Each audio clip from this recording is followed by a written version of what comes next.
നമസ്കാരം, പ്രവാസി മലയാളിയിലേക്ക് സ്വാഗതം. 53 രാജ്യങ്ങളിലായി ഇതുവരെ 3336 ഇന്ത്യക്കാർക്ക് കോവിഡ് ബാധിച്ചെന്നും ഇതിൽ 25 പേർക്ക് ജീവൻ നഷ്ടമായെന്നും സർക്കാർ വൃത്തങ്ങൾ വ്യക്തമാക്കി. സ്ഥിതി ഗുരുതരമെങ്കിലും ഇപ്പോഴത്തെ അവസ്ഥയിൽ ലോകത്തിന്റെ വിവിധ ഭാഗങ്ങളിലുള്ള ഇന്ത്യക്കാരെ തിരിച്ചെത്തിക്കാൻ സാധ്യമല്ല.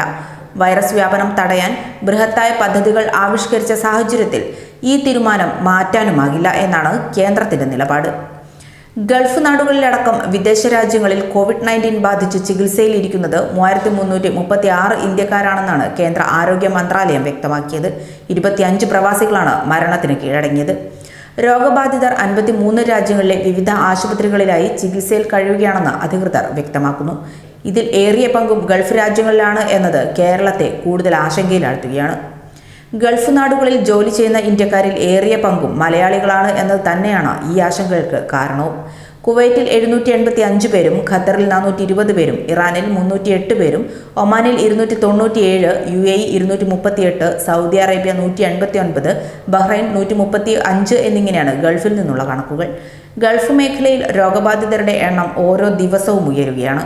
ഈ സാഹചര്യത്തിൽ വിദേശത്തെ ഇന്ത്യക്കാരെ നാട്ടിലെത്തിക്കണമെന്നുള്ള ആവശ്യവും ശക്തമായിരിക്കുകയാണ്.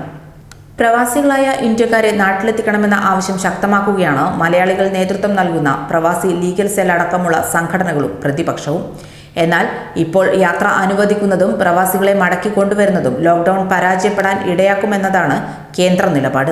ഇത് ശരിവെച്ച പ്രവാസികൾ ഇപ്പോൾ ഏത് രാജ്യത്താണെങ്കിലും അവിടെ തുടരുന്നതാണ് അഭികാമ്യമെന്ന് കഴിഞ്ഞ ദിവസം സുപ്രീം കോടതിയും വിധിച്ചിരുന്നു. അതേസമയം അവരുടെ സുരക്ഷ ഉറപ്പാക്കാൻ കേന്ദ്രം ഇടപെടണമെന്ന് ചീഫ് ജസ്റ്റിസ് SA ബോബ്ഡെ അധ്യക്ഷനായ 3-അംഗ ബെഞ്ച് കേന്ദ്ര സർക്കാരിന് നിർദ്ദേശം നൽകുകയും ചെയ്തു. കൂടുതൽ പ്രവാസി വാർത്തകൾക്കായി ഈ ചാനൽ സബ്സ്ക്രൈബ് ചെയ്യുക.